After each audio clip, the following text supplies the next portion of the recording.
Ja minu puhul on see küsimus see, kas ma olen piisavalt armastusväärne. Ma väga tahan olla armastatud, aga minu mure või niisugune sisemine konflikt on see, kas ma ikkagi olen piisavalt armastusväärne. Kas inimesed peaksid mind armastama? Ja sellele küsimusele ma ilmselt otsin vastust või õieti niisugust kinnitust, et jah, ma olen küll. Et see on ilmselt see, mis mind nagu kuidagi käima paneb ja neid asju sunnib tegema, mis ma teen.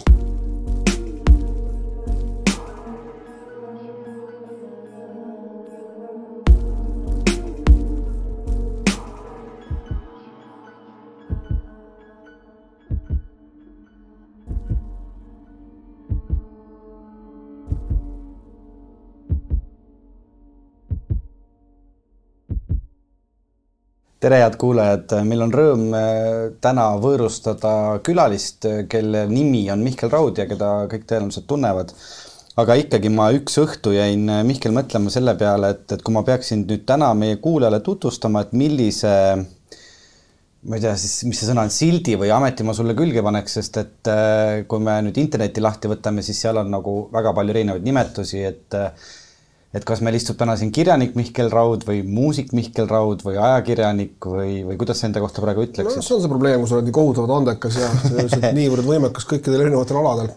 Ma tegelikult olen ise mõelnud umbes nii, et ma olen see, kes ma parajasti, mis tööd ma parajasti teen. Et antud hetkel ma olen intervjueeritav Mihkel Raud, ka see on tegelikult minu töö väga paljuski. Aga kui nüüd niimoodi mõelda, et kui ma tõesti peaksin ennast tulnukale, kes mingil põhjusel mu akna taha rohelise pea ja suurte silmadega ilmub selgitama, kes ma olen, siis ma arvan, et ma ütleksin, ma olen meelelahutaja. Et tegelikult kõik asjad, mida ma teen, on tegelikult käsitletavad meelelahutusena ja lihtsalt ma teen seda väga erinevate vahendite ja meediumite kaudu, et mõnikord kitarri mängis ja lauldes ja mõnikord raamatut kirjutades ja mõnikord intervjuusid andes, sest et ühest küljest me küll loodame ju, et tänane vestlus tuleb inimestele, võib-olla ka natukene võib-olla mõnes mõttes hariv ja informatiivne, aga tegelikult on see ikkagi lõppkokkuvõttes meelelahutus, mida nad kuulavad kusagil trenažööril või autoga sõites ja neil on lihtsalt vaja aega millegiga sisustada, lisaks sellele, mida nad juba teevad. Sõltumata siis sellest, kas on autorool, mille taga nad istuvad või tõesti mingisugune kang, mida nad sikutavad ja mille alla nad kinni on jäänud. Nii et ma arvan, et ma olen ühesõnaga meelelahutaja. Kas sa ise oled ka podcasti kuulaja? Vähem viimasel ajal alguses, kui nad olid veel hipid ja kui kõik ei kuulanud neid, siis ma olin väga suur podcasti kuulaja. Ma arvan, see oli kusagil 2001. aastal. Ma kuulasin neid päris suure huviga, kui nad olid niisugused uued ja lahedad asjad ja ainult nii-öelda välja valitud ja see on umbes natuke nagu, ma ei tea, punkmuusika, et kui ta on mingisuguse ühe niisuguse väikse grupi huviobjekt ja see muusika või see kultuur ühendab mingit niisugust teatud gruppi inimesi, kes tunnevad ennast see läbi kuidagi, ma ei taha nüüd lausa öelda ülejäänud maailma suhtes kuidagi vastanduvana, aga ikkagi kuidagi niisuguse eksklusiivse klubina, nii kaua on see lahe, aga siis kui pungist see ühel hetkel niisugune mainstream ja mingi Sex Pistolsi lugu pani ka nii-öelda koduperena siia ala tatsuma, kuigi see on hästi paha klišee ja väga niisugune hinnanguid sisaldav see koduperenaise tiitel, aga see on niisugune klassikaline, mida kasutatakse. Et kui koduperenaine ka hakkas Sex Pistolsi järgi kuulama või siis jalga tatsutama, siis tundus see kuidagi, et nüüd on läbi, et nüüd ei ole see kuidagi enam nii huvitav. Podcastidega oli vist minu jaoks natuke sama lugu, see kõlab jälle väga pahasti. Ja tegelikult on tore, et podcast meediumina on nõnda populaarseks saanud viimastel aastatel ka Eestis. Aga alguses nad olid kui nad tulid, siis ma kuulasin huviga paari ja jällegi hästi nagu enda huvidest lähtuvaid loomulikult sellise podcastide mõtte suuresti ongi, et ma tunnen mingi asja vastu huvi ja siis ma kuidagi kuulan neid vastavaid podcaste.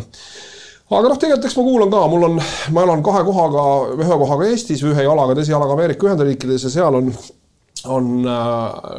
podcast on muidugi igal pool kohutavalt palju, aga Ameerikas on neid ekstra palju ja ma olen Sirius XM-i kuulaja, see on üks niisugune algselt vist niisugune satelliitraadiona alustanud, vist siiamaani satelliitraadiona töötav üleriiklik niisugune või tervet Ameerikat kattev niisugune võrgustik, aga neil on ka tohutult palju tõesti nagu erinevaid siis saateid või podcaste või järelkuulatavaid saateid, mis on nagu väga-väga spetsiifilised ja sul on võimalik, kui sind huvitab umbes, ma ei tea, senati poliitika, siis sa kuulad seda saadet ja kui sind huvitab nii-öelda kongressi alamkojas toimuva poliitika, siis sa kuulad seda, et sul iga väikse niši jaoks mingi eraldi asi. ja mul on kalduvus väga pikalt vastata küsimustele. See on väga tore, sest et ega meie oleme ka ju pigem nagu sellised algelised intervjueerijad, et siis on hea, et meil on selline prof stuudios, kes vastab pikalt küsimustele. Ühe teema lihtsalt viskan vahele siia veel seoses podcastidega. Mind ennast on ka kuidagi just nagu üllatanud see, et tegelikult on olemas nagu väga ägedaid leide, mis võimaldavad just nagu läbi podcasti või läbi selle meediumi mingitesse teemadesse süveneda, et siin mõni aeg tagasi oli see sari Chernobyl ja selle kohta ma avastasin podcasti, kus siis režissöör on teinud iga nagu selle osa kohta nagu sellise pika saate, kus ta seletab lahti, see oli nagu tõsiselt huvitav kuulata, et see on üks asi, mida sa tõenäoliselt nagu sellises tavameediast üles ei leia, aga et on kohad, kus saab süveneda ja eks ka meie sellepärast ju oma selle teemaks valisime armastuse, et see on ka mingi selline sõna, mida nagu sellises laiemas meedias pigem nagu vähem kasutatakse, aga no eks me jõuame ka selle armastuse juurde täna, miks me just Mihkli siia kutsusime ja mis seos temal armastusega on. Ühte asja tahtsin veel öelda erinevatest nendest meediumite kasutamisest, et lihtsalt kiita Mihklit, sest see oli väga tore avastus, ma olin siin mõned õhtud tagasi, mu telefon teatas, et Mihkel Raud is live on Instagram ja läksin kohe vaatasin uudest, mis ta siis teeb. Mihkel istus ekraani ees ja mängis inimestele gitarri laivis, mis oli väga tore. Algus ka küsis, et miks me ei maga, aga kell oli 23:20 või? See on jah niisugune, eks see on jälle niisugune järjekordne niisugune tohutu edevuse maandamise võimalus, aga tõepoolest, ma olen Eestis tegelikult väga üksi või selles mõttes, et ma küll käin tööl ja väljas, aga minu pere elab Ameerikas ja õhtuti siis istun kodus, eks ma vaatan ka neid seriaale, selle Tšernobõlini ma ei ole küll veel jõudnud, aga pidi tõesti vägev olema. Aga siis ühel hetkel lähtunud, et mis ma siis nüüd veel teen ja siis ma mõtlen, aga laulaks õige, mängiks gitarri, ma täpselt üksinda teen. Ja siis on tõesti Instagram live on selles mõttes üks väga huvitav niisugune formaat, kus sul on võimalik tegelikult enam minuti või 2 olemas sellest, palju sul neid jälgijaid seal Instagramis on, saada endale korralik saalitäis publikut nagu nipsti. Ja nad ei pahanda, kui sa ainult ühe loo teed. Et päris elus on ju väga keeruline, eks ole, ma ajan inimesed kokku, ma ei tea, ükskõik ma ju ei pruugi piletit, mida kõige kutsun inimesed kohale, eks istume siin saalis, me ühe loo jalutan minema, see on mõeldamatu. Aga Instagramis on see väga tore, et sul on võimalik see niisugune publik väga lühikese ajaga tõesti minutitega mitusada inimest endale kuulajaks saada ja siis neile esitada ühe laulu või 2 või nii palju kui pärast on ja nüüd ma olen paar õhtut seda teinud ja ma olen täitsa mõelnud, et see võiks olla niisugune omamoodi niisugune kas just lausa iga õhtune niisugune rutiin või formaat, aga miks mitte, et ühel hetkel saavad laulud otsa, mida ma õpin või oskan, aga mul on alati muidugi võimalik neid juurde õppida ja see on tore jah, inimestele ma ei tea, kui suurt niisugust loomingulist või tohutut niisugust muusikalist või kunstilist elamust on sul võimalik niisuguse telefoni ekraani pealt saada, aga ma mõtlen üks tore asi ikka. No see on pigem nagu selline, isegi ma nimetaks ta kuidagi nagu atmosfääri edasiandmine, et seesama, et mul on õhtusel ajal äkki võimalik kuidagi piiluda kellegi teise maailma ja kuulata nagu laivis mingit muusikat, et see ei ole mul ette salvestatud muusikavideo, et see isegi siin me võime nagu vaielda sõna meelelahutus, et kas see on nagu halb sõna, et kas ei ole. Nimest on see ka hea sõna, et ütleme, et aga ma isegi nagu nimetaks seda õhtust pillimängu võib-olla nagu ka meele liitmiseks, et kuidagi selline läbi meediumi saavad erinevad inimesed kokku ja kuulavad muusikat ja minu arust see on väga tore. Mu meelest ka ja keegi oli seal rongis ja kirjutas, et ma olen praegu rongis ja sõidan ja tore on ja minu arust on see vahva. Mul meeldib praegu lihtsalt vaadata siin Veiko tumesinise stuudios 2 meest, kes on täiesti hoogu läinud. Ja tegelikult Veiko ei ole ammu sind ühelgi intervjuul näinud nagu kuidagi nii teemas, nii ma lihtsalt praegu naudin ka seda, et näha sinus mingit mõnusat elevust. Ja tere Mihkel, minu poolt ka, tere Mihkel, intervjueeritav. Ma olen ka mõelnud selle peale, et tegelikult Veiko ütles, et kõik sind ju tunnevad. Ma ei ole absoluutselt nõus, et inimesed teavad sind. Ma arvan, et väga vähesed võib-olla üldse tunnevad sind. Ja mina absoluutselt kindlasti ei tunne, see on meie esimene päris kohtumine siin. Tulime vaikides natuke kohmetult trepist üles ja nüüd siin soojaneme nende diivanite ja tugitoolide peal. Aga see, milline sa oled nagu näinud,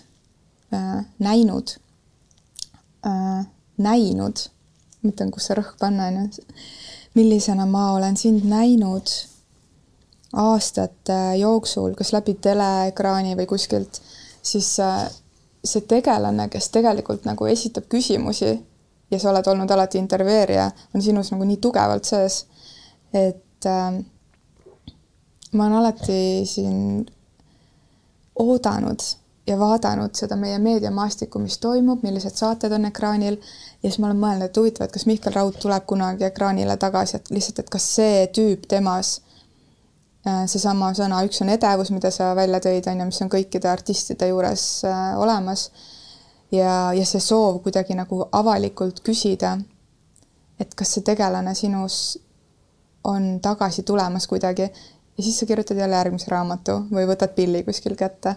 Nii et mis tunne on tegelikult praegu olla lihtsalt selle intervjueeritava positsioonis, kuhu sind ilmselt viimasel ajal pigem kutsutakse? Oi, see on väga nagu laetud küsimus, heas mõttes laetud küsimus, et ega intervjueeritavana ma olen ikkagi ka tegelane. Mulle väga meeldib, et sa kasutasid sõna tegelane minu kohta, see täpselt nii ongi. Ma tegelikult välja mõelnud omamoodi niisuguse, mitte välja mõelnud, ei ole ka õige küsimus, on kuidagi kujunenud niimoodi, et on lisaks sellele, kes ma ise arvan olevat, tegelikult on olemas tegelane nimega Mihkel Raud. David Bowie 60-ndatel mõtles sellele oma tegelase või alter egole välja teise nime, eks ole, see Ziggy Stardusti periood, eks ole, kus ta tuligi lavale, ta ei olnud David Bowie, ta oli see tegelane. Ühel hetkel ta lõpetas selle tegelase ära ja jätkas oma nime all muusika ja kunsti tegemist, aga minuga on kuidagi niimoodi, et ma ei ole nagu näinud põhjust sellele, ei ole ka nagu praktilist võimalust, aga ei ole näinud ka sügavat põhjust sellele tegelaskujule, kelle nimi on Mihkel Raud, mingit teist nime välja mõelda. Ja tegelane tegelikult võib-olla ongi mõnevõrra nagu täpsem nagu liigitus, et kes ma siis nagu olen. Ma tegelikult olen tegelane, kes asub tegutsema sellel hetkel, kui ta oma koduuksest välja astub. Ja see intervjueeritava rollis enda tundmine tegelikult, eks see on jälle osa mingisugusest sellisest tegelasest, sest kui tegelane seletab oma tegelaskuju, siis ta tegelikult on ka tegelane. Ja ma võin ju kodus välja mõelda ja tihtilugu on nii, et minu niisugused enda kodused mõtted on tegelikult tunduvalt nagu kuidagi lihtsamad ja kuidagi pealispintsamad ja oluliselt primitiivsemad kui need, millega ma nii-öelda koduuksest väljudes hakkan esinema. Aga ikkagi neid samu mõtteid ja selgitusi jagades olen ma ka ikkagi see tegelane. Ja et selles mõttes ja ma usun, et see tegelikult on paljude inimeste, võib-olla isegi kõigi inimestega niimoodi, et see mask tegelikult tuleb meile absoluutselt ette sellel hetkel, kui me välisust enda järel sulgeme ja juba naabriga suheldes me enam ei ole, eks ole. Need Veiko ja Elina, kes me võib-olla oleme kuskil koduukse taga. Ja see on tegelikult tore tunne ja hea tunne. See on selline elevust tootev või toitev niisugune aspekt on ju ka, eks ole, et kui ma olen intervjueeritav, siis järelikult intervjueerija tahab minu käest midagi teada ja see jälle kuidagi natuke kõditab seda eneseteadvust, et ju ma siis olen vähemalt nii palju väärt, et kaks inimest minu kohta midagi teada tahavad ja võib-olla need isegi rohkem nende kuulajate näol. Et loomulikult on see meeldiv tunne ja edevus ja niisugune armastatud, me juba jõuame nagu otsapidi selle armastuse juurde, armastatud olla tahtmine on tegelikult olnud minu elu keskne drive. Ma ei saanud sellest aru aastaid, kuni ma kummaline küll 10 aastat tagasi käisin Ameerikas ühel, see võeti niisugune loo jutustamise niisugune kiirkursus, mis kestis 3 või 4 nädalat, ma enam täpselt ei mäleta, me olime hommikul 9 õhtul 6 iga päev ühe kambaga inimestega koos, meil olid erinevad õppejõud seal, Tom Skerry teiste hulgast tuntud Ameerika näitleja. Ja see oli rohkem stsenaristika kursus ja seal oli üks väga huvitav niisugune sektor või osa sellest kursusest, kus räägiti nii-öelda nende inimeste või karakterite või nimelt tegelaste niisugustest sisemistest käimapanevatest jõududest või ma ei tea ingliskeelse nimega drive, eks ole, mis meid käivitab, mis asi see on, mis meid paneb hommikul üles ärkama ja oma asju tegema. Freud väitis, et see ongi, eks ole, surmahirm ja seksinälg, aga tegelikult on see võib-olla natukene keerulisem ja komplekssem ja igal inimesel on niisugune üks keskne küsimus, mida ta enda käest kogu aeg küsib. Võib-olla mitte nüüd selle sõnastuse peale nii väga mõeldes, aga kuidagi sisemiselt ikkagi. Ja minu puhul on see küsimus see, kas ma olen piisavalt armastusväärne. Ma väga tahan olla armastatud, aga minu mure või niisugune sisemine konflikt on see, kas ma ikkagi olen piisavalt armastusväärne. Kas inimesed peaksid mind armastama? Ja sellele küsimusele ma ilmselt otsin vastust või õieti niisugust kinnitust, et jah, ma olen küll. Et see on ilmselt see, mis mind nagu kuidagi käima paneb ja neid asju sunnib tegema, mis ma teen. Ja see on üsna loogiline, et sellise kinnituse otsingul inimene satub kontsertlavale ja intervjuule ja raamatu esitlusele ja isegi kuulajana ma hakkasin mõtlema, ma käin teatris, mul oli teatris käia isegi teatris ma teinekord mõtlen, et ma olen ka nagu osa natukene selles show's, tegelikult iga vaataja on, aga noh, umbes see, et kuidas ma vaatan või, et huvitav, kas see võiks teisi inimesi huvitada, mis ma sellest tükist arvan või. Mind näiteks huvitab, kui ma olen teatris ja vaatan show'd, loll sõna, Eestis kasutata etenduse kohta show, Ameerikas öeldakse küll, see võib olla väga tõsine, isegi täiesti eksperimentaalne teatrietendus, see on ikkagi show. Show'd vaadates ma ikka mõtlen, et huvitav, mismoodi proua seal 2 rida minust eespool, et kuidas tema nagu tajub seda ja mille peale ta naerab. Ja teinekord ta naerab ootamatute kohtade peale ja mõnikord naerab selliste kohtade peal, kus ka mina naeraksin ja me ainult kahekesi naeramegi. Aga nüüd ma ühesõnaga kaldun oma jutus väga kaugele küsimusest, ka see on minu suur probleem. Niisugune paaniline hirm, et äkki ma ei saagi kogu teie saadet täis rääkida, et iga nii-öelda minut endale tõestada, et ma tegelikult olen armastusväärne, on kulla hinnaga.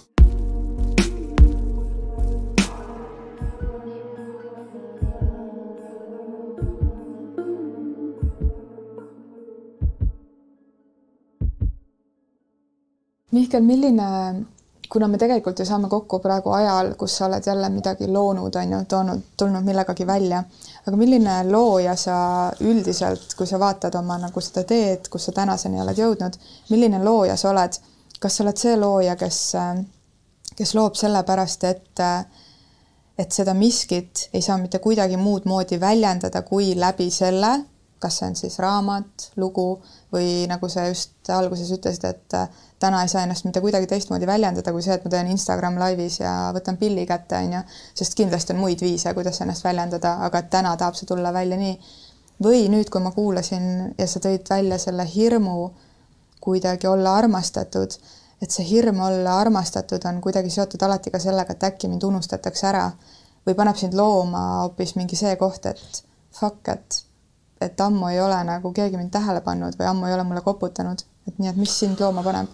Ja see on väga täpne küsimus, et jällegi see pole, ma väga kadestan inimesi tegelikult, kes loovad sellepärast, et neil nagu kohe ongi mingisugune niisugune lihtsalt nagu ma ei tea, vajadus või et nad loovadki sellepärast, et nad kuidagi muud moodi ei saa, et küllap ma suudaksin ka kuidagi muud moodi elus hakkama saada, aga jah, minu loomine või minu looming on alati üsna niisugune esiteks käsitööline. Ma väga palju kulutan aega, mitte ei kuluta aega, vaid siis pühendan aega ja mõtted sellise käsitöölise osa peale, et kui ma raamatut kirjutan, ma ikkagi väga nagu vaevlen ja jälle vaevlen ma paha sõnaga, väga nagu töötan sellega, mismoodi tekst lõpuks välja hakkab nägema ja muusika puhul täpselt samamoodi, et ma ikkagi mõtlen tegelikult üsna kuidagi ratsionaalselt selle peale, mida ma teen mingis etapis, et alguses loomulikult tuleb kõik üsna nagu alateadvuse pealt, aga ühel hetkel ma ikkagi väga hakkan intellektuaalselt sekkuma sellesse, mida ma teen. Aga põhjus, miks ma seda teen, on absoluutselt just nimelt see. Hirm selles, äkki ma ei ole armastusväärne, äkki ma ei olegi nii nagu huvitav, põnev, kuidagi atraktiivne inimene, kui ma ise arvan, et ma olen nagu väga tahaksin olla. Ja see on just nimelt see sama edevus, et kui ma kirjutan uue raamatu ja ma näen, et inimesed ostavad seda ja see on seal kuskil edetabelis, eks ole, ja siis inimesed kirjutavad, et neile see raamat meeldis, küll ma ikka olen hea kirjutaja ja see lihtsalt toidab minu sellist, ma ise nimetan seda verbaalseks dopamiiniks, sest dopamiin on teatavasti see aine, eks ole, mis inimese ajus tekib ja asub toimetama siis, kui me armume, et see on see kuidagi, mis nagu rahuldab meie mingisugust niisugust, seda sama nüüd armastatud olemise tunnet, et ma arvan, et minu loomingu niisugune primaarne, kogu minu elu niisugune primaarne või peamine, võib-olla isegi ainukene niisugune liikuma panev jõud või drive on see, et ma tahan kogu aeg kinnitust, et ma olen tegelikult nii huvitav ja vahva ja tore ja põnev tegelane, kui ma ise arvan, et ma olen. Et sa oled armastatud. Just. Aga kui palju sul selle kõige kõrvalt jääb aega armastamiseks?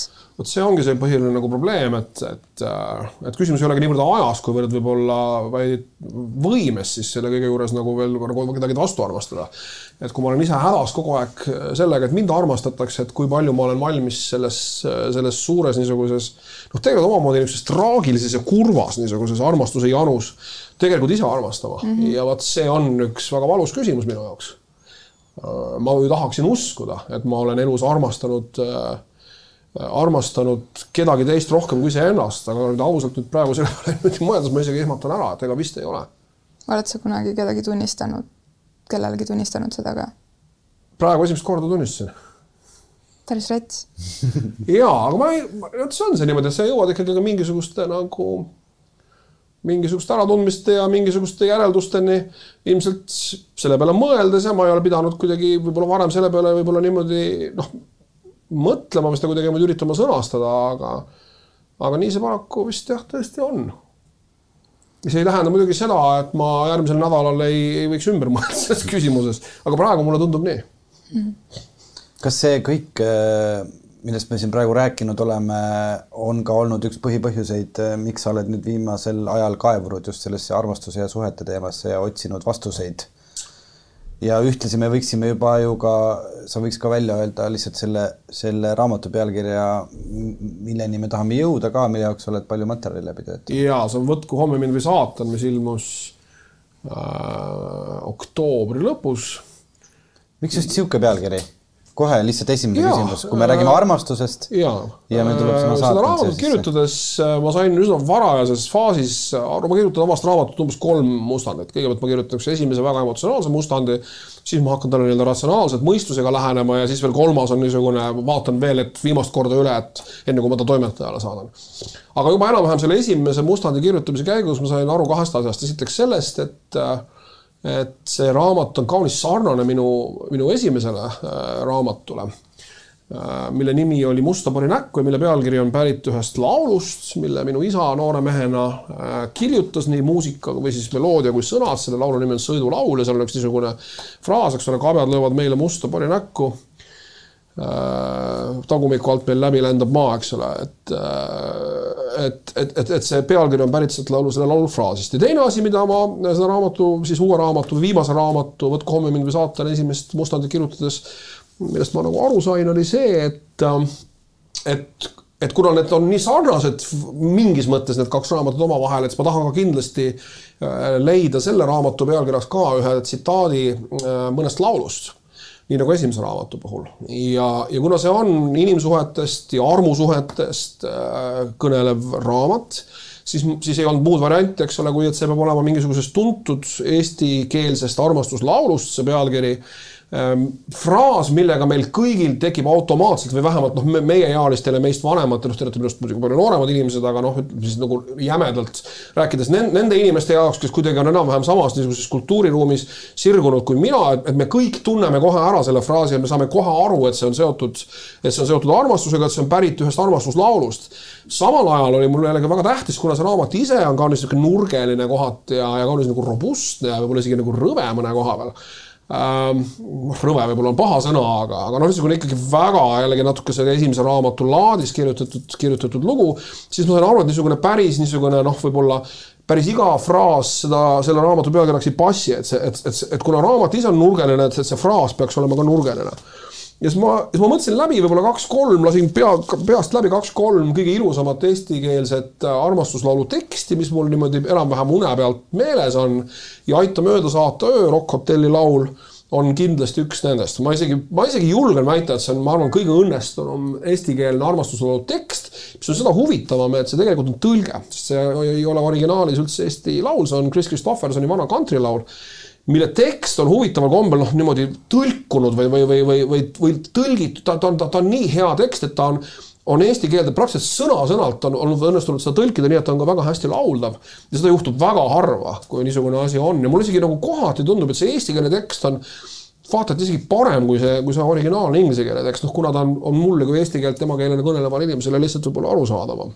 No vot, ja seal on see fraas, eks ole, võtku homme mind või saatan, täna sõpra vajan ma. See on kohutavalt ilus fraas, mu meelest kõige nagu jõulisemalt väljendab eestikeelne laulurida, siis üksindust või just seda sama minu seisundit, minu eluaegset seisundit võib-olla kõige paremini iseloomustav fraas ja sealt siis see pealkiri tuligi, võtku homme mind või saatan. Mihkel, kui vana sa oled praegu? 51, aga ma saan 52, 18. jaanuaril, nii et... See on umbes selles kandis, kui see saade ka eetrisse jõuab. Mõtlen, et me kohtume täna esimest korda, aga ma ei ole kohtunud ilmselgelt ka näiteks 20-aastase Mihkel Rauaga, on ju. Ja ma arvan, et kui 20-aastane Mihkel Raud otsis või tahtis ka seda armastust tunda ja ennast kuidagi väljendada, siis ta ei oleks saanud sellist raamatut kirjutada, nagu sa täna kirjutasid. Kuidas see julgus, ma tegelikult ei kahtle su julguses, aga kust tuli see tunne, et nüüd peaks kuidagi nagu armastusest rohkem rääkima ja panema selle kante vahele? Ja selle konkreetse raamatu tekkepõhjus on tegelikult nagu praktiline. Et 2019. aastal, kuna ma sellest oma raamatus kirjutan, ei ole mul põhjust seda siin ka kuidagi teha nägu, et seda ei juhtunud. Mu naine teadis, et ta on nüüd leidnud endale uue mehe. Ja see muidugi, seda on minu elus ka muidugi varem ette tulnud mõned korrad, aga see kord tuli ta kuidagi eriti nagu raskelt. Ja see lõi mul ikkagi nagu täiesti ikkagi nagu kogu maailma ikkagi pea peale. Seda enam, et ma sain väga valju ja selge häälega teada, et ma tegelikult ei ole armastusväärne. Ehk see küsimus, mis mind oli igal hommikul painab. Ja see lõi mu üsna sodiks, millest ma tegelikult ju toimun tänase päevani, ega see ei ole niisugune asi, millest sa nagu kuidagi väga kiiresti üle saad.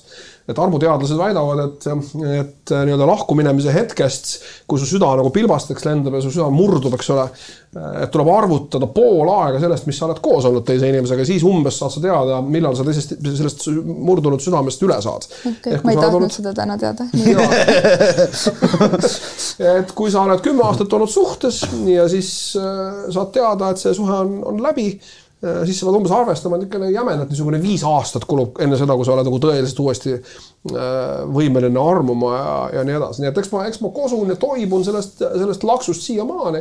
Ja ega ma ju päris 1000% ei saa kinnitada, et ma sellest nagu välja tegelikult tulengi. Aga ühesõnaga juhtus niisugune suur, minu jaoks ikkagi väga, väga katastrofaalne sündmus. Ja juba siis mõni inimene, ma olin sellel ajal Ameerikas, mis muutis selle asja veel ekstra keeruliseks, sellepärast, et ma ootasin oma elamisluba ja ei saanud riigist välja. Ma tegelikult oleksin väga tahtnud tulla sellisel hetkel, eks ole, mingisse keskkonda, mis on mulle tuttav, kus mul on sõbrad ja tuttavad, kellega ma saaksin sellest rääkida, mul puudus see võimalus. Ehk ma olin üksinda võõras linnas, suures linnas ja siis juba mõni Ameerika sõber või tuttav ütles, et aga sa kirjutad sellest raamat, et see on niisugune asi, et üks asjad juhtuvad, et ei, mis ta nüüd nalja teed, ma kindlasti ei kirjuta sellest, et kuskilt jookseb piir minu jaoks ka, et ma saan aru, et mulle meeldib ennast piitsutada, aga ei. Aga siis kuidagi mõned kuud või ütleme, kui see asi nagu kuidagi nagu lahenema hakkas otsati, eks ta laheneb siiamaani. Siis jah, huvitaval kombel 2 kirjastajat tulid minu juurde, kuna see oli niisugune kollase meedia uudis, see minu niisugune katastroof, siis see oli nagu üldiselt teada ja siis jah, kirjastaja pöördus ka minu poole, et kuule, kas sa tahaks sellest kirjutada, selleks hetkeks ma olin juba jõudnud veendumusele või ütleme, minu jaoks ei olnud see enam üldse nagu välistatud see võimalus. Ja tõepoolest, kui sul on midagi niisugust isiklikku, mida sa oled läbi elanud ja millest sa siis veel kirjutad, eks ole, et alati öeldakse, ma ise ka oma kirjutamiskoolitustel ütlen inimestel, millest ma kirjutan, küsivad inimesed kirjuta sellest, mida sa tead. Ja see on hästi niisugune banaalne ja väga levinud fraas, mida kirjuta sellest, mida sa tead, eks ole, aga nii on tõsi. Ja see tundus olevat asi, mida ma nagu ühest küljest nagu teadsin, ühest küljest üldse ei teadnud ka, et tegelikult kogu selle raamatu kogu see raamat tegelikult on omamoodi mingi teatavalisus protsessi kirjeldus, kuidas siis tõesti 50-aastane mees, eks ole, esimest korda elus hakkab nagu nende suhte ja südameasjade vastu hakkab mingisugust nagu veidi sügavamat huvi tundma ja kuidas ta siis selle kohta loeb ja mida ta siis nagu teada saab ja kuidas ta seda loetud siis oma kogemuste kaudu kuidagi kirjeldab ja analüüsib. Ja selline see lugu on, et sellel konkreetsel raamatul oli väga konkreetne tekkepõhjus. Ma ei ole seda raamatut ise lugenud ja tegelikult ma ei ole ühtegi su raamatut lugenud otsast lõpuni, vaid ma olen lugenud mingisuguseid katkeid, mingisuguseid hetki, sest ja kui ma praegu mõtlen, et miks ma ei ole, kindlasti, sest et ma pole seda valinud, on ju, aga teisalt, et mul ilmselt ei ole olnud nagu mingit sellist otsest huvi su persooni vastu sellisel kujul, et ma kuidagi tahaks teada, et nagu mingisugune kuvand on sinust nagu loodud, mul ei olnud põhjust süveneda ja ma ei ole nagu haaranud selle järgi, on ju. Täna, kui me oleme siin ruumis juba natuke aega istunud, siis see nagu tunne või see, et me nagu oleme ühes väljas, on ju, et need valikud saabki ümber teha ja mul on juba hoopis teine kuidagi mingi tunne ja huvi, nii et ma tahaksin tegelikult seda raamatut lugeda, aga ma küsin siit nüüd ka, et kui sul on pikad vastused, siis mul on alati pikad küsimused, et seda raamatut siis lugemata, kas kuna sind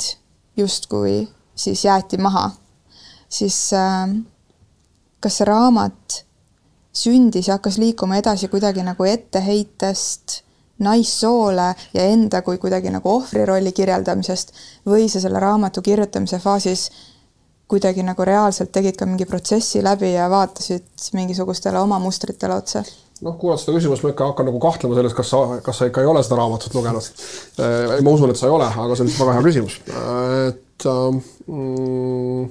Et pigem nagu jah, vastupidi, et võib-olla just kuni nagu 50 eluaastani ma olin alati kõikides nii-öelda niisugustes probleemides, oma suhteprobleemides, alati siis mitte võib-olla osa nagu süüdistanud, aga kuidagi nagu otsinud nagu kiiret väljapääsu läbi just selle mõtte, et naine oli loll või ei sobinud või olid tal mingisugused varjatud agendad, ühesõnaga ma nagu kunagi ei ja ma olen päris vana, et nagu 50 aastat alles selleni jõuda on üsna ikka õudne.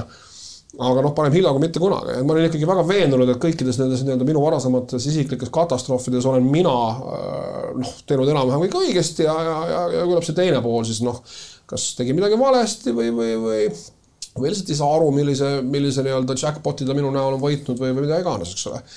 Aga nüüd jah, tõepoolest, et nüüd see viimane pauk ikkagi pani mu tõsiselt mõtlema, et äkki siin on ikka mingi nagu muster, et äkki ma olen ise ka kuidagi natuke nagu osaline kõikides nendes probleemides. Ja kuigi selles raamatus on kohti, mille ma olen nagu jõuliselt võib-olla kirjutanud veidi šovinistlikuma pintsliga just nimelt selleks, et neid mingisuguseid mõtteid võib-olla veidi reljeefsemalt väljendada, mis vajavad reljeefset väljendamist. Et seal on kohad, see raamat kindlasti ärritab kindlasti lugejad siin ja seal, aga mis raamatus on, mis ei ärritaks.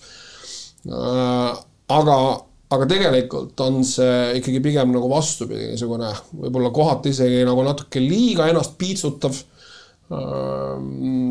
Jah, ma aeg-ajalt maalin selles raamatus endast ka ohvri kuju, aga samas ka kohe nagu kiiresti möönan, et ma saan tegelikult aru, kui naeruväärne see on, et ma endast praegu siin ohvrit teen, aga see on nii-öelda osa sellest, kuidas siis öelda, ma ei tea, kui su süda on väga murdunud, kui sinu maailm on kokku varisenud, siis tegelikult see niisugune ohvri tunne on kõige magusam, see on ühest küljest just valus, aga see on tegelikult ka kohutavalt magus. Issand, kui õnnetu ma olen ja issand, kui ebaõiglaselt on maailm ja minu kallimad minuga käitunud. Aga jah, nüüd jällegi seda pikka vastust väga heale küsimusele kokkuvõttes siis jah, et selle samas on nii üht kui teist, on muidugi niisugust enda ohvrina kujutamist ja kohati tõesti väga jõulist pintslit, mis võib olla mõnele tundlikumale lugejale ka šovinismina mõjuda. Kuigi ma ise loodan, et see on eneseiroonia ja sellisena väga kiiresti läbi nähtav. Aga kunagi ei tea, lugejad on väga erinevad ja ma ei näe ju lugeja pähe ega ei oska ju iga inimese loogikast orienteeruda. Aga jah, üldiselt see on nii üht kui teist, aga selle raamatu nii-öelda keskne niisugune võib-olla äratundmine minu enda jaoks ongi see, et ma tegelikult olen ise ikkagi olnud kohutavalt nagu võib-olla isegi niimoodi saamatu niikuinii, aga et selle saamatusel on mingid muud põhjused kui lihtsalt minu mingisugune arrogants, et see saamatus tihtilugu ikkagi on ka selles kinni, et sa lihtsalt ei tea, sa lihtsalt ei ole uurinud, sa lihtsalt ei ole mõelnud enda asjade peale.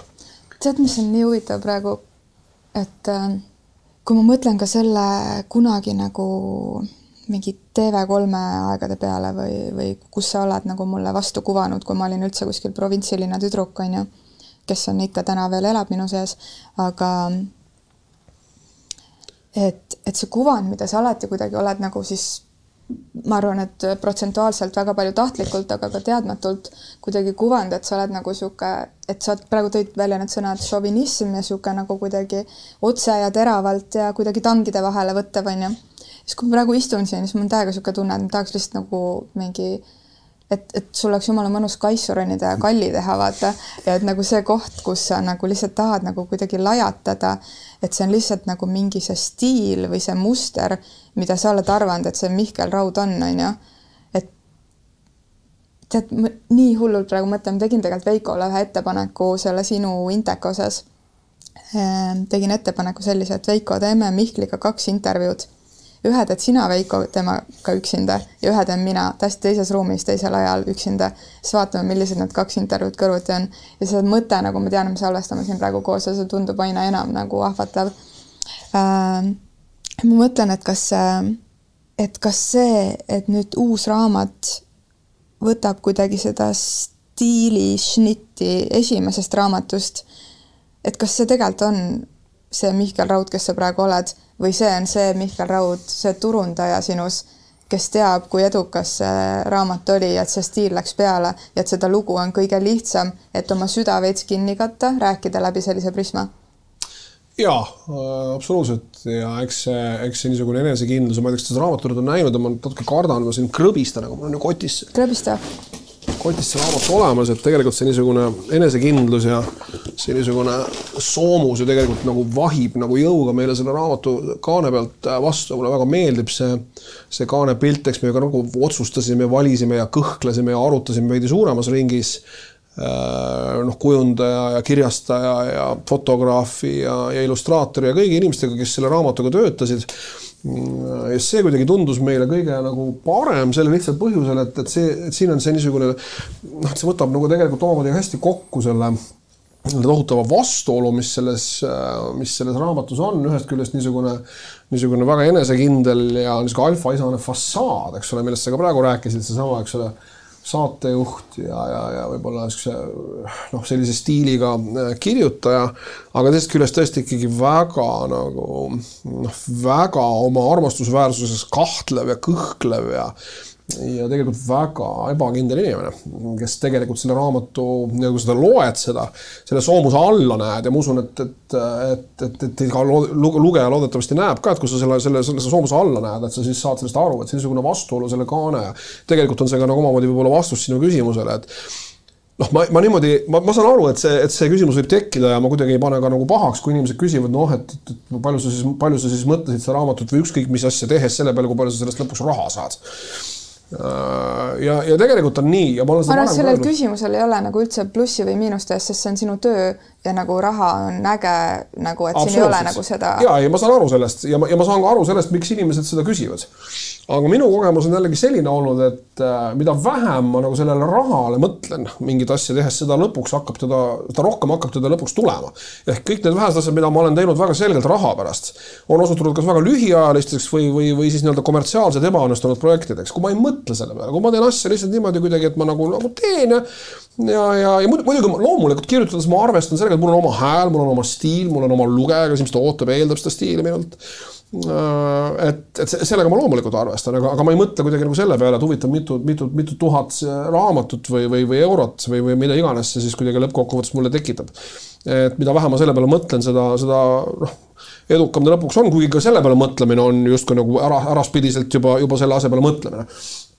Aga ei, et see turunduse osa loomulikult ma saan aru, et seda peab tegema ja mulle tegelikult nagu meeldib seda teha, see on jällegi, eks ole, ma käin televiisoris, käin siin, eks ole, ma tunnen ennast jälle kuidagi natukene huvitavama inimese, nagu võib-olla aeg-ajalt arvan, et ma olen. See mulle iseenesest meeldib, see tuleb mul ka hästi välja, ma olen seda aastaid ju teinud erinevate projektide puhul, ma vähemalt ise arvan, et see tuleb mul hästi välja aga selge on see, et tegelikult ega see ei ole nüüd ainus raamat, mis on nagu esimesega natuke sarnane. Pigem võib olla nii, et enamik raamatuid ikkagi on olnud Mihkel Raud raamatud selles mõttes, et nad on kirjutatud stiilis ja hääle ja tooniga, mida minu lugeja minult nagu ootab. Ja kellele ma neid raamatuid siis ikka, eks ole, teisele kirjutan kui lugejale, aga jällegi see ei ole ka nii, et kuidagi lugeja ootus ilmselt dikteerib seda, kuidas ma kirjutan. Ma lihtsalt kirjutan nii ja muide on väga suur hulk lugejaid, väga paljud lugejad, kellele mu stiil on täiesti vastuvõetamatu.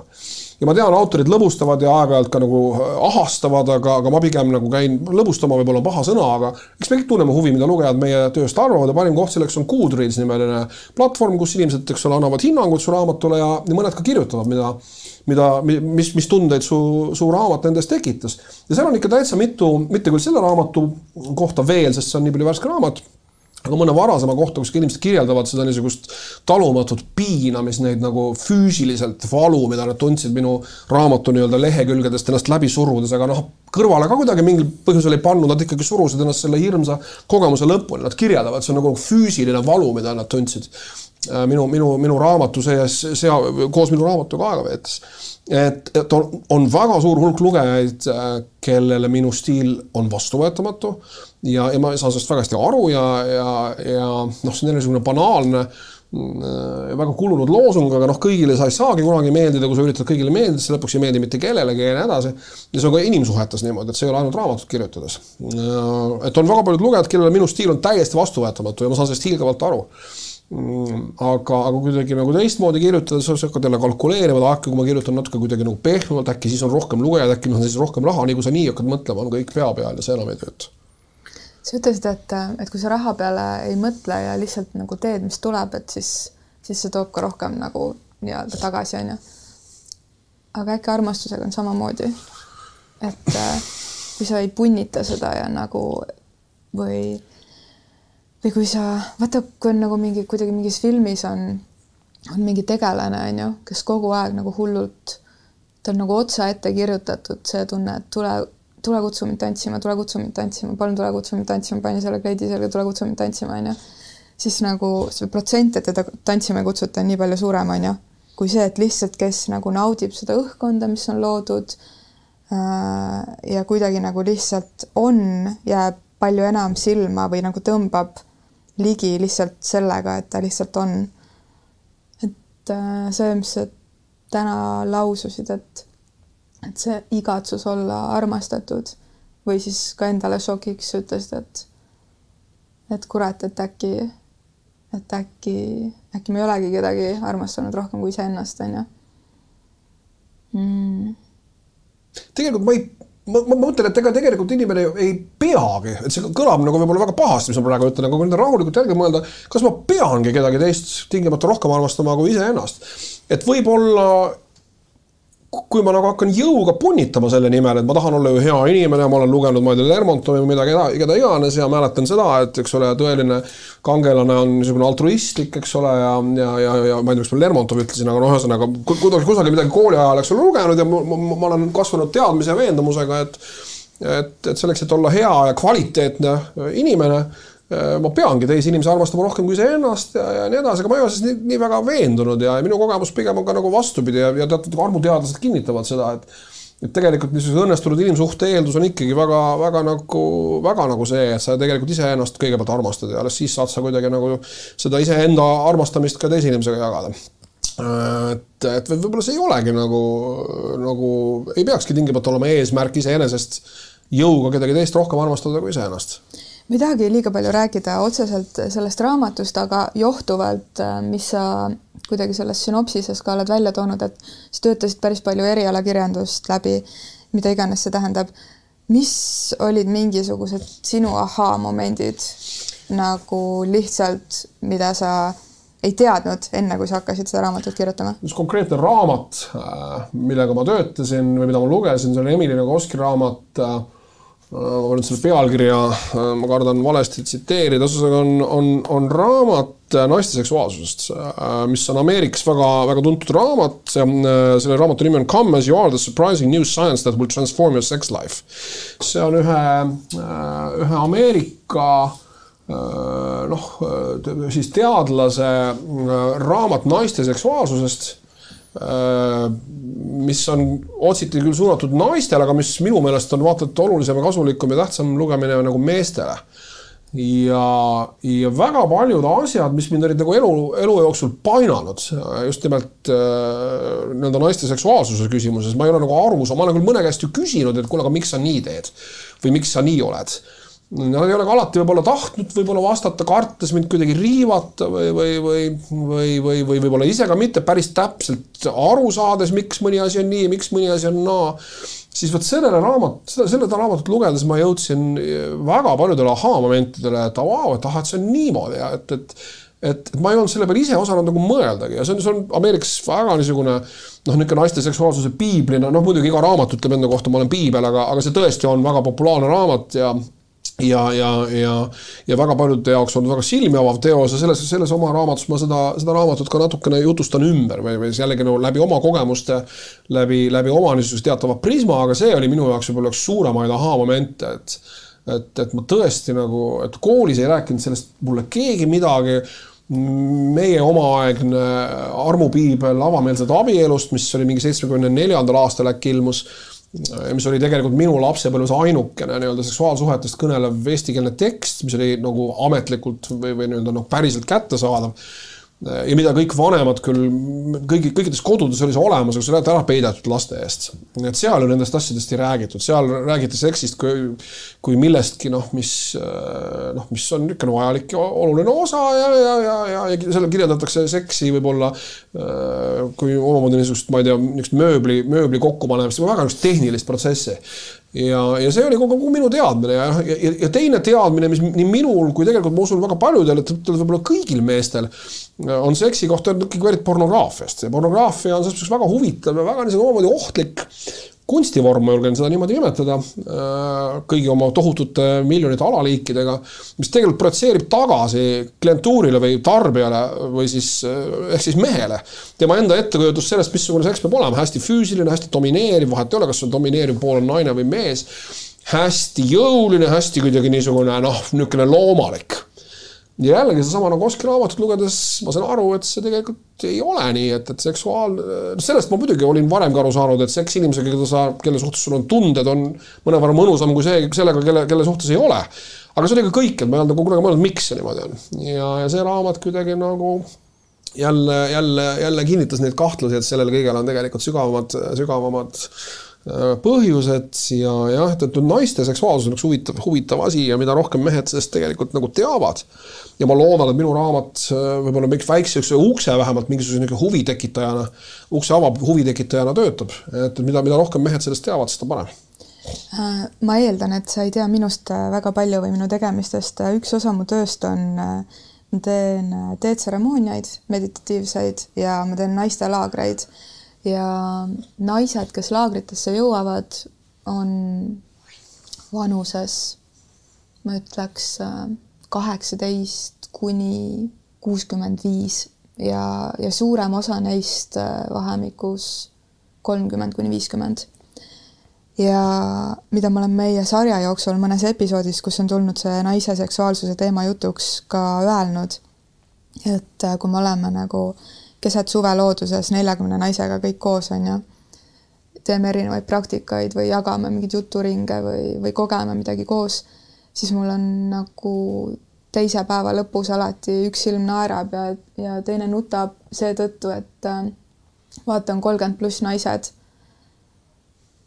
kes alles avastavad midagi oma keha kohta, alles avastavad midagi oma emotsionaalsuse, seksuaalsuse, lapsepõlve, eelmiste suhete või muude mustritest ja seosetest. Et nad on 30+ aastat elanud ja nad ei ole kas julenud, osanud või teadnud, kuhu poole vaadata, mida küsida, kuidas endaga kontakti leida. Ja siis see teine silm on ju nagu mäletan nüüd, kumb see enne mul nutis või naeris on ja mõtlen selles, et mul on hea meel, et nad nagu lõpuks on nagu selleni kuidagi jõudnud otsapidi on ja teine see, et nagu fuck, nagu kuidas see on võimalik, et me õpime koolis nagu nii palju mõttetut paska ja ka väga palju olulist, aga nagu mul ei ole siiamaani olnud vaja ühtegi mingit koosinust kuskil arvestada elu jooksul on ju. Ja ma tean, kui palju õhtuid ma olen nagu kodus nutnud ja maadelnud, et nagu ma saaksin aru on ju. Mõne jaoks on olnud see lihtsam, mõne jaoks raskem, aga nagu see seksuaalsuse teema puudutab meid kõiki inimsoona, nagu meie peaminister teeb sittasid valikuid ja otsuseid selle pärast, kui ta kodus pereelus on nagu asjad halvasti, mis sest, et ta ütleb, et ta on nagu hoiab selle lahus, aga see mõjutab nagu millisena ta astub ruumi, on ju. Nagu pommid, sõjad, nagu kõik muu mis toimub, on ju. Et see tuleb tegelikult ikkagi sellest, et nagu see seksuaalne olevus, kes sa inimesena oled, on ju, astub kuidagi ruumi. Kas ta on rahuldatud, mitte rahuldatud, kas ta on kuuldud, kas ta on mitte kuuldud, kas ta on armastatud, mitte armastatud. Nii et ma mõtlen seoses sinuga 50-aastane mees, kes sa oled, kes on teinud ka nüüd siin neil aastatel mingisuguseid avastusi. Kuidas sina saaksid edasi anda seda järgnevatele põlvedele? Jah, sul on lapsed, kellega sa valid, kuidas sa suhtled, mis infot sa neile jagad, on ju. Aga kuidas sa nagu selles ühiskonnas, selles praegu oled sa Eestis, siin Eestis saaksid nagu aidata oma selle kõva häälega, mida sa suudad teha, mida kuulatakse, nii et see kuidagi hakkaks ka muutuma. Et järgmised nagu, et sinu poeg või tema sõbrad 50-selt ei oleks nagu sama sitas seisus nagu sina. Ja no siin on kaks asja, siitaks muidugi vaja aru saada, et naiste ja meeste nii-öelda emotsionaalne kui ka nii intellektuaalne see arengutempo on tohutult erinev ja tegelikult 30-aastase naise puhul on see tõesti imeks pandav, kui ta ei ole nende asjade peale mõelnud, sest et 30, ütleme, ma ise arvan, et see on jälle laest võetud number, aga ma ise pakun, et see vahe meeste ja naiste vahel on kuskil 20 aasta, et ma arvan, et 50-aastane mees ja 30-aastane naine on enam-vähem samas kohas intellektuaalselt ja emotsionaalselt. Tegelikult võib-olla nagu minu näite ma täna pole nõus selle väitega, aga ma kuulen seda edasi. Okei, võib-olla on see number teistsugune, aga see on absoluutselt fakt või minu meelest on see nii. Minu kogemus on selline, et naiste ja meeste arengutempo on kohutavalt erinev ja see ei ole niimoodi, see ei ole ainult teismeeased. Et ma ei tea, 19-aastane või 18-aastane preili on kuidagi nagu, ma ei tea, 30-aastase mehe tasemel, et see tegelikult käib nagu läbi terve elu. Ja see oleks üks põhjus, miks me meestena naisi nii väga kardame ja tegelikult neid oma kontrollile tahame allutada ja ma saan aru, et see on küll natuke teine teema, aga miks me tahame ka nende eest mitmed nende nii-öelda bioloogilised otsused teha. Mis aga puudutab seda, kuidas me seda teha saan, ega ma muud moodi ei saagi, kui ma ei tea seda raamatut kirjutades ja lootes, et kuigi jällegi ta räägib väga meestega ja väga meeste keeles ja on veel kord kohati nagu selgelt ja jõuga ja võib-olla isegi nagu meelega üle võlli keeratus, nagu Hitchcock ütles, eks ole, draama on inimese elu, kust kõik igav on välja võetud, ma olen kõik igava välja võtnud ja üritanud kuidagi nagu olla selles loos kütkestav võib-olla aeg-ajalt ka vahenditega, mis on nagu jõuga ja meelega, aga mul lugeja eeldab seda, ma loodan lugeja. Jah, absoluutselt, täiega action raamat. Et seda actionit on seal kindlasti rohkem kui tavalises elus ja kõik juhtub 300-400 lehekülje peal, mitte eks ole 30-40 aasta jooksul. Aga see ongi see, mida ma saan teha ja mida ma ausalt ka nagu tahan teha. Ma ikkagi nagu ei tavaliselt need suhteraamatud ja need ilmub eesti keeles ka väga palju ja need on ilmunud ka sellel eelmisel ja nii edasi aastal jõudselt palju. Kõnelevad oma lugejaga teatava niisuguse võidumehe positsiooni, et ma olen tean, kuidas naisi skoorida või ma lihtsalt nagu tunnen asja ja ma olen olnud edukas ja ma nüüd jagan teiega ka oma teadmisi ja nippe, siis see raamat on võib-olla vastupidine või äraspidi suhteraamat. Aga praegu see väljakutse ongi see, et kui sa ei mõtle selle kaante siseselt, on ju? Okei, et mida ma saan teha? Ega ma tegelikult väga muud ei saagi. Muidugi ma võin rääkida oma lastega ja jälgida nende arengut aga ma väga nagu jõuga jällegi ei taha ka oma pereliikmete nagu mingeid enese avastamisi või mingisuguseid sisemisi eksirännakuid kuidagi suunata. Minu puhul seda ei tehtud ja okei, ma küll võib-olla seetõttu olengi võib-olla rumalam täna, kui ma tahaksin olla. Aga teisest küljest, kui mind oleks nagu jõuga nagu sunnitud, eks ema vist kinkis mulle ka mingi raamatu, kui ma 14-ks sain, mis oli vist ilmus veidi hiljem, kus see avameelsed abielust, selle nimi võis olla mingi noormehest saab, tüdrukutel oli konkreetselt raamat, tütarlapsest sirgub naine, aga ma arvan, et mingi analoogne poiste analoog oli ka olemas. See oli vast 80 aastatega raam. Ja küllap ta mulle andis selle raamatu ja loe ja võib-olla ma lugesin ka, aga Aga tead, sundida ei saagi. Ma just ise, ma juba mõtlesin selle uue formaadi välja,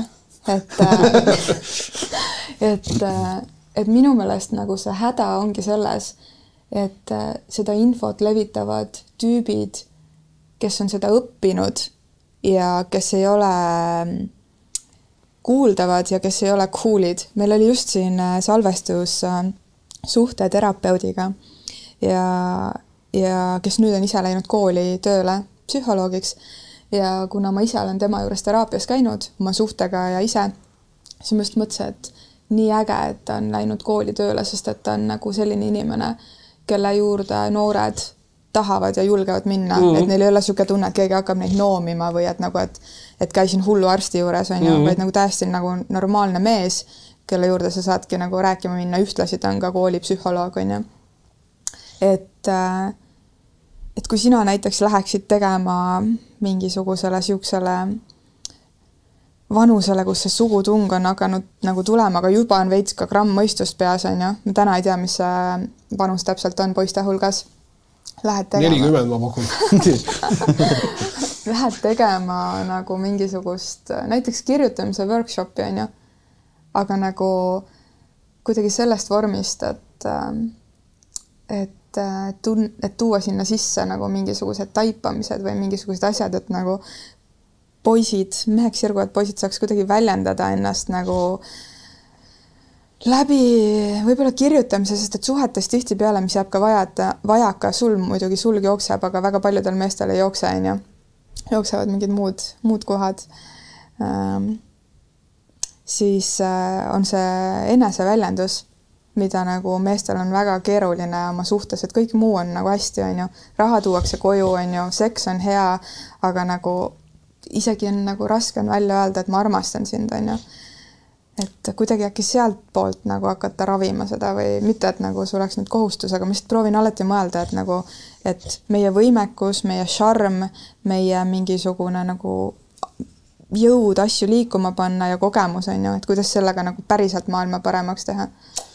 See on natuke kultuuriline värk ka, ma siiski julgen arvata. Ma arvan, et Eesti mees on ju maailmakuulsalt, tahtsin ma öelda, aga tuntult, siukene suhteliselt ikkagi nagu ebaatraktiivne isegi nagu Eesti naiste jaoks, kes ju ka tegelikult otsivad partnerit tihtipeale nagu Eestist väljaspoole. Ma natuke oma selles raamatus sellest ka nagu kirjutan, et miks see nii on ja eks see käib ju meile närvidele Eesti meestena, et mille poolest ma saan aru 90-ndal tulid Briti poissmehed ja neil olid ägedad passid, neil oli rohkem raha, aga nüüd meil on ju ka passid ägedad ja meil on ka sama palju raha, võib-olla isegi rohkem kui nendel Briti poissmeestel, et millest siis nagu häda on, aga selles võib-olla ongi, et seal, kus nii-öelda Rootsi või minu poolest Itaalia noormees, eks ole, räägib, ma ei tea, Byroni luulest, eks ole, meie tahame naise kohe esimesel õhtul paksuks panna ja räägime võib-olla, eks ole, mingist külmkapist, mille hind on euroonik siis 20% all, et me kuidagi nagu oleme maru nagu praktilised ja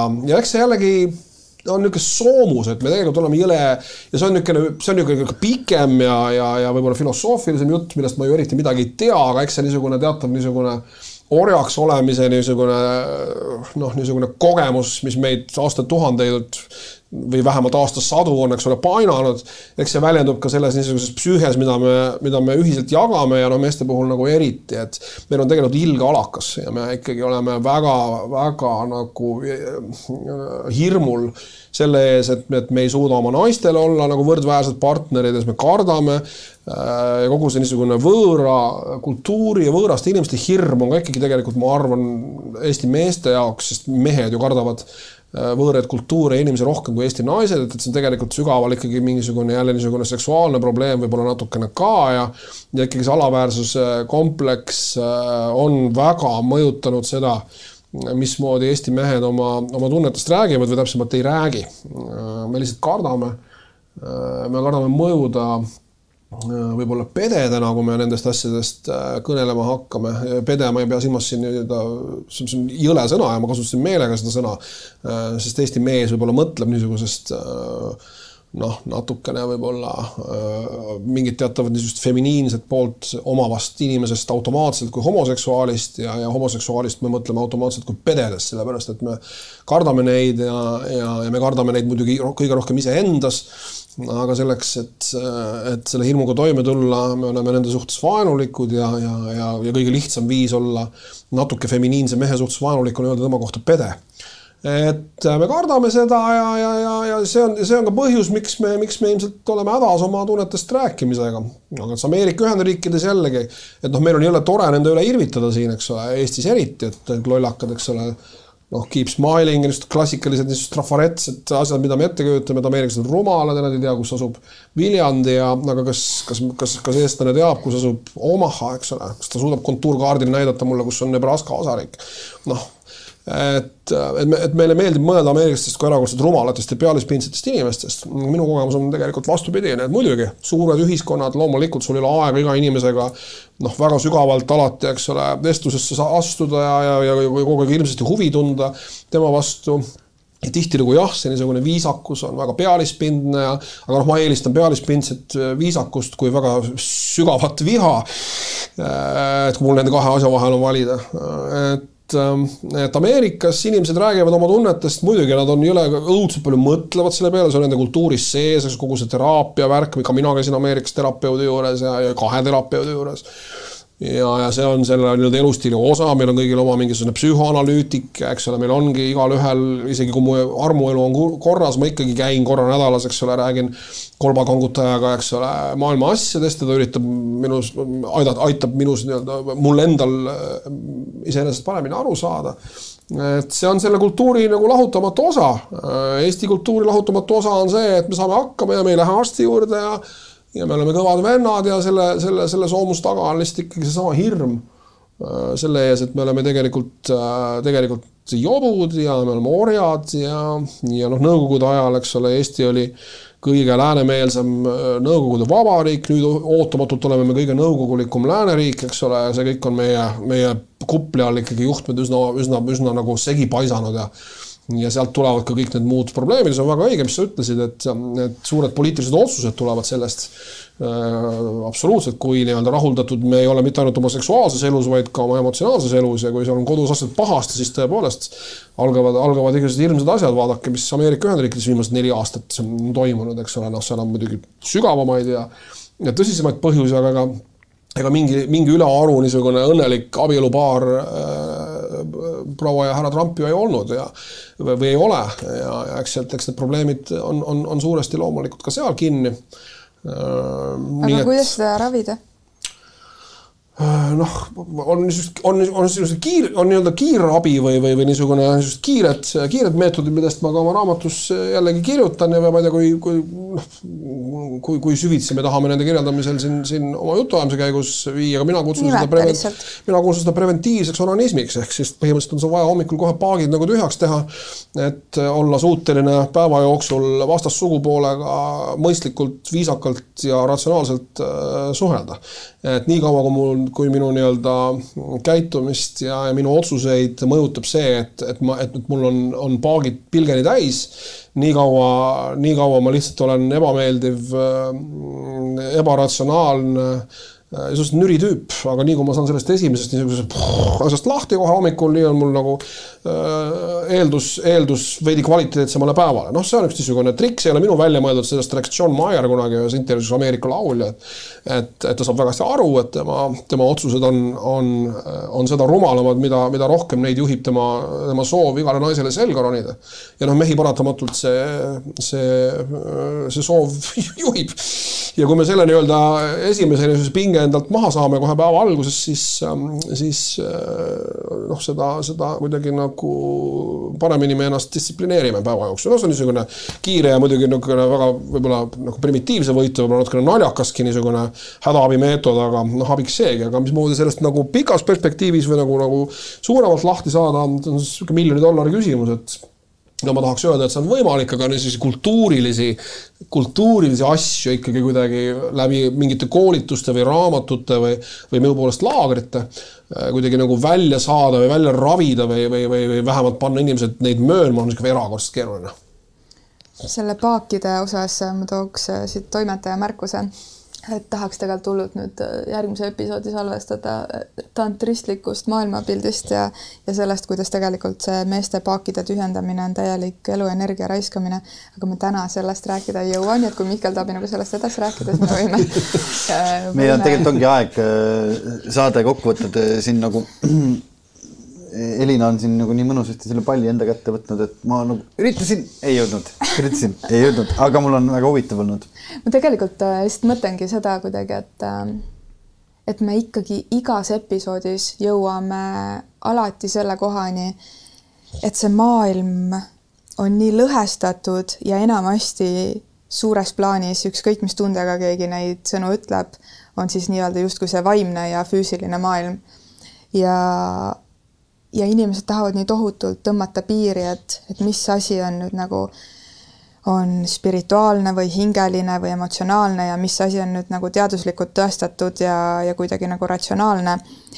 Ja nagu nii retsi nagu seda kuidagi vagu sinna vahele künda, ja mida see tegelikult meiega teeb, on see, et nagu me kukume kõik sinna vakku, ja siis meil on kõigil ikkagi vaja üksteisele käsi anda, Et jälle sind nagu kuulates ja nii aitäh, et sa oled jaganud ennast või seda hetke ja oma tegemist. Ma ei tea, mul on hea meel tegelikult, et sinuga on mingi siuke katastroof juhtunud, sest et see mingi šovinistlik pilt, mille sa võib-olla ise oled endast ka kuvanud, sa võib-olla ei olegi üldse tegelikult nii šovinistlik ja ma kaldun arvama, et sa pole üldsegi, aga sulle meeldib nagu seda kuvandit nagu kasutada ja nagu sa ütlesid, selle laia pintsliga nagu lajatada, et võib-olla on aeg uute lugude jutustamiseks mingisugusest nagu uuest vaatenurgast, kus see Mihkel, kes tahab olla armastatud, julgeb ise ka armastada. Absoluutselt ja ega ma seda ju ma mõtlen selle peale kogu aeg, aga ma olen kuidagi selle siiamaani enda jaoks lahendunudki umbes nii, et see Mihkel, kellest sa nüüd oma mõtte teises pooles rääkisid, võib-olla väljendab ennast läbi muusika ja ma tegelikult olen kirjutanud paar täitsa ilusat ja täitsa kena laulu, et võib-olla see on see meedium. Aitäh, mehed mõlemad. Aitäh, Mihkel, et sa täitsa võõraste, peaaegu poolvõõraste inimestega nõustusid siin Sombuses Telliskivi loomelinnakus salvestama ja kuna me tuleme eetrisse selle episoodiga aasta alguses, siis head uut aastat kõigile ja täpselt ma arvan, et siit võiks üles noppida selle kontuurkaardi sõna, mida sa ütlesid, sest ma ei ole aastaid seda sõna kuulnud ega kasutanud. Nii et teha oma elu ja armastuse kontuurkaarti hakata värvima mitte sealt, kus keegi ütleb, et on õige, vaid sealt, kus tunne on. Aitäh! Aitäh!